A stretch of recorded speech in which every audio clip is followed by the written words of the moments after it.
Assalamualaikum warahmatullahi wabarakatuh. Bapak Ibu guru pengguna aplikasi Kopel, Kopi Tempel yang telah saya kontribusikan untuk madrasah. Semoga dengan pertemuan kita pada saat ini bisa membawa kemajuan-kemajuan dan sekaligus membawa manfaat untuk kita semua dengan menggunakan aplikasi yang telah saya buat, dan semoga kebaikan-kebaikan dari Bapak Ibu guru semua yang senantiasa memberikan hal yang terbaik kepada siswa-siswanya selalu menjadikan ladang pahala untuk kita semua dan menjadi kebermanfaatan untuk kita semua, dan sekaligus menjadikan amal zariah untuk kita semua. Nah, Bapak Ibu yang saya hormati, Bapak Ibu yang mulia, saya coba untuk memberikan sebuah trik, di mana trik ini untuk mengisi daftar nilai sesuai dengan peraturan yang berlaku dalam evaluasi pendidikan. Ya, paling tidak saya menamakan bahwa menggunakan aplikasi ini adalah seperti menikmati kopi dalam ramuan yang ada dalam aplikasi daftar nilai Kopel. Nah, kita coba untuk memberikan tutorial pada Bapak Ibu sekalian. Semoga ini menjadikan kemudahan nanti dalam penggunaan aplikasi ini. Kita buka dulu daftar nilainya.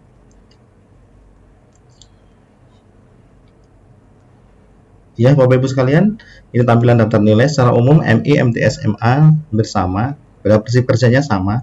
Oleh karena itu, sajian ini juga nanti untuk bisa memberikan wawasan pada Bapak Ibu yang mengajar MTS maupun MA dengan menggunakan aplikasi Kopel ini. Nah, pertama yang harus kita lakukan dari aplikasi ini adalah kita melengkapi data madrasahnya, sehingga nanti ini menjadi identitas dari madrasah tersebut. Misalnya di sini MI Indonesia, ini jalannya misalnya kita ketik di sini Kalimalang, Malang misalnya. Kemudian identitas dari gurunya, NIP-nya, mapel yang diajarkan, kemudian kelasnya kita isi, kemudian semesternya kita isi. Nah, kemudian di sini juga ada beban jam. Ini untuk menunjukkan bahwa Bapak Ibu guru mengajar atau dapat jatah jam di kelas itu berapa jam per minggu. Kemudian langkah selanjutnya yang bisa kita lakukan adalah input data siswanya.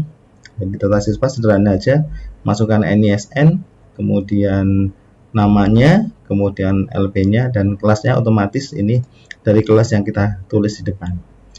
Nah, setelah itu kita mengisi kompetensi dasar sesuai mapel. Nah, ini bisa diketik ya Bapak Ibu sekalian, bisa. Misalnya ini. Nah, bagaimana kalau yang sering terjadi bahwasanya kita punya KIKD ini atau KD ini ada di file Microsoft Word. Nah, ini yang biasanya terjadi kesalahan, di mana kalau kita copy paste maka nanti akan menjadikan perubahan dari aplikasi ini khususnya adalah terkunci. Jadi yang dalam hal ini kita ketik bisa tanpa protect, tapi kalau nanti kita salah mengcopy paste kan, maka nanti akan terjadi proteksi pada sel tersebut. Nah, contoh kita ambil dari Microsoft Word ya. Kita ambil Microsoft Word.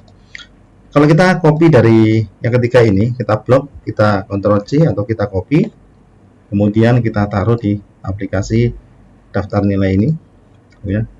Kalau kita paste di sini ya, kita paste, kita paste. Nah, ini akan berwarna putih. Ini kalau kita teruskan, nanti aplikasi ini akan terkunci, nggak bisa diedit tulisannya ya, karena kalau dari Microsoft Word langsung dibawa ke Excel, maka akan menjadikan format ini adalah format sel yang terkunci atau terlock.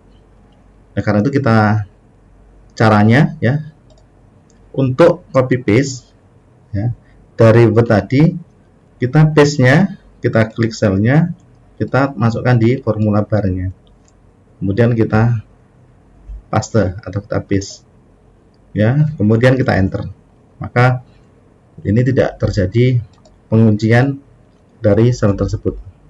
Nah, perlu diperhatikan Bapak Ibu sekalian bahwa dalam penulisan untuk deskripsi sebaiknya adalah memakai huruf kecil di depan, karena ini nanti posisinya adalah di tengah kalimat.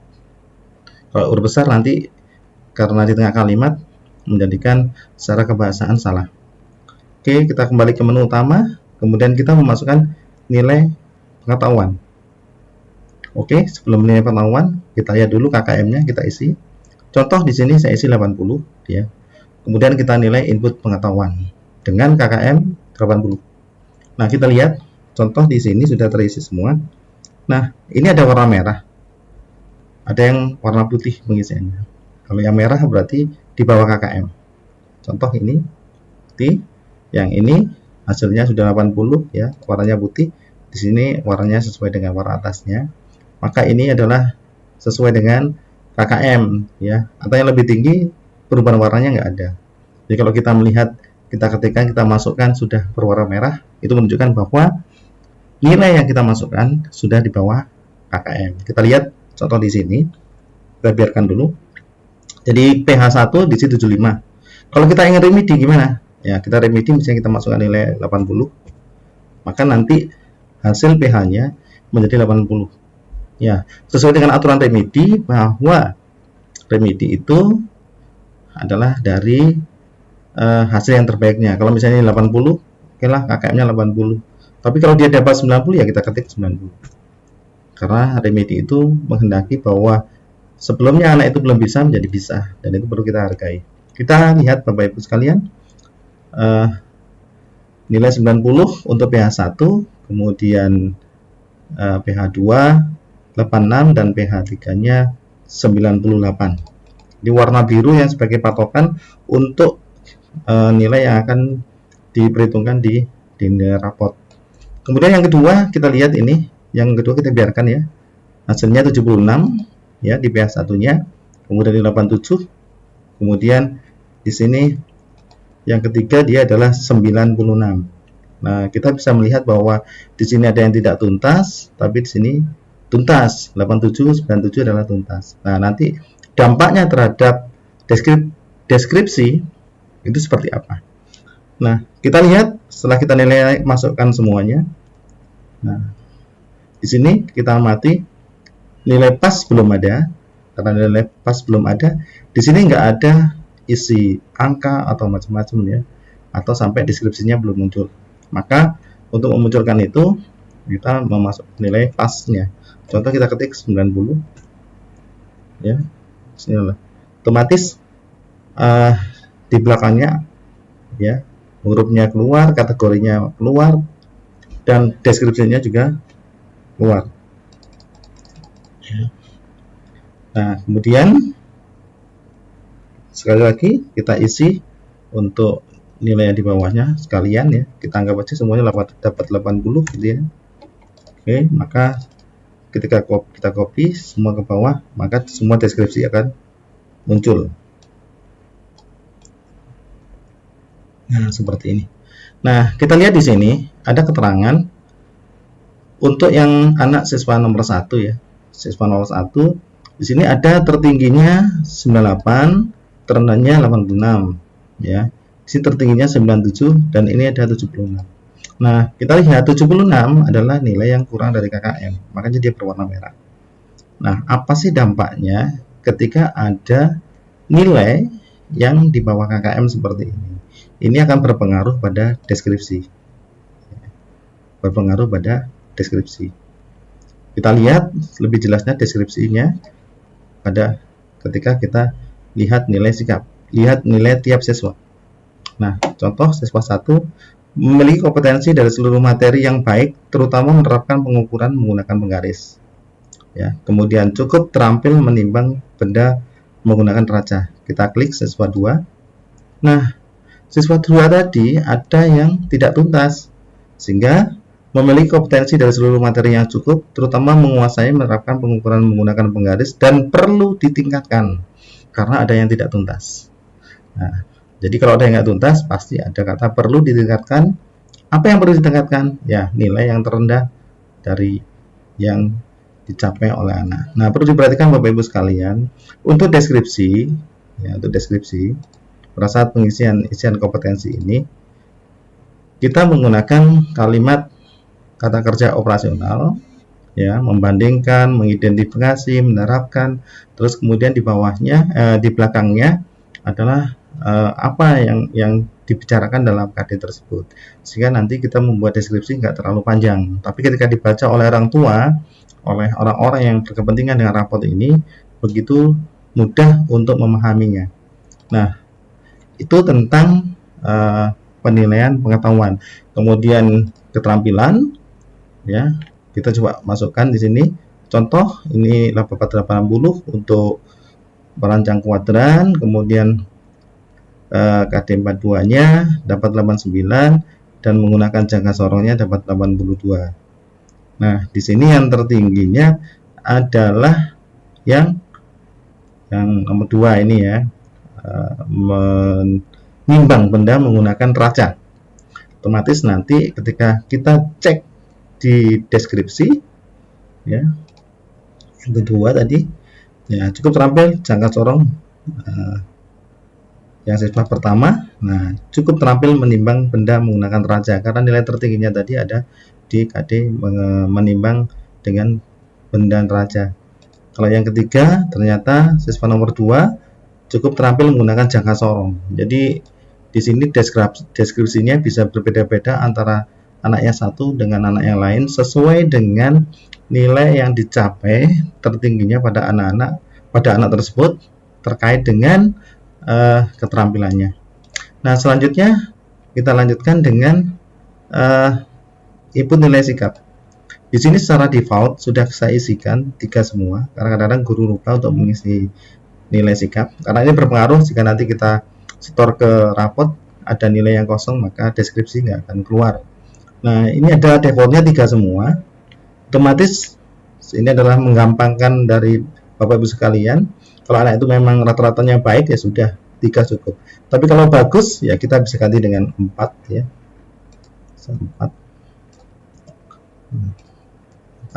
Nah, untuk nanti tampil di rapot, ya, ketika anak ini ada setoran dari guru 14 mapel, taruhlah misalnya gitu, atau 8 mapel, maka yang diambil dari deskripsi rapot yang muncul nanti adalah modusnya. Jadi yang paling banyak keluar apa? Kalau dari guru 10 itu siswa nomor 1 memberi nilai 4 semua, maka nanti dia akan muncul modusnya 4, jadi dia akan muncul predikatnya sangat baik. Nah, kalau 3 semua, ya, modusnya 3 berarti baik, dan seterusnya. Itu tentang pengisian dari aplikasi daftar nilai ini. Nah, kemudian bagaimana dengan bobot ini? Bobot RPH, bobot PAS, dan total bobot. Ini terserah kebijakan madrasah, ya. Kalau kita kasih bobot 80, ya, atau bobot PAS-nya 20, totalnya jadi 100, ya. Maka nanti kita akan munculkan di sini nilai pengetahuannya, ya. Di sini tadi muncul. Nah, bobotnya untuk rata-rata penilaian harian 80 dan penilaian PAS-nya 20, sehingga masuk perhitungan nilai terakhir anak nomor 1 ini adalah pembulatannya 92. Kategorinya predikatnya B, ya. Kemudian kategorinya baik, dan seterusnya. Nah, bagaimana dengan kita mau store ke rapot, ya. Untuk store ke rapot, kita cukup klik store untuk rapot. Nah, inilah fasilitas yang paling gampang kita berikan, terutama kita memudahkan untuk bagaimana store nilai kepada wali kelas. Ya, wali kelas dikasih file ini, kemudian dibuka. Setelah itu tekan tadi tombol untuk store untuk rapot semester, kita klik, kemudian kita klik copy. Nah, ini akan terblok sehingga kalau kita nanti memasukkan ke daftar nilai, contohnya ini kita input ke daftar nilai di rapot, contoh akidah akhlak, kita tinggal tempel saja. Nah, untuk copy tempel seterusnya, maka pembuatan rapot ini akan cepat ya dan akan mudah.